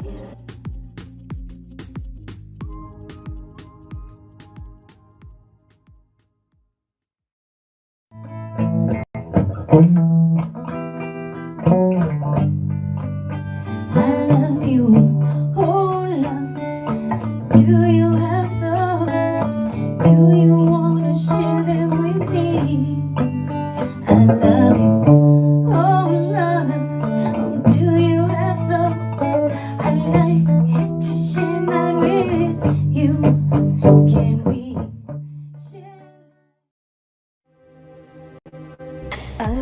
gonna spread love or hate? Are you gonna spread love or hate? Are you gonna spread love?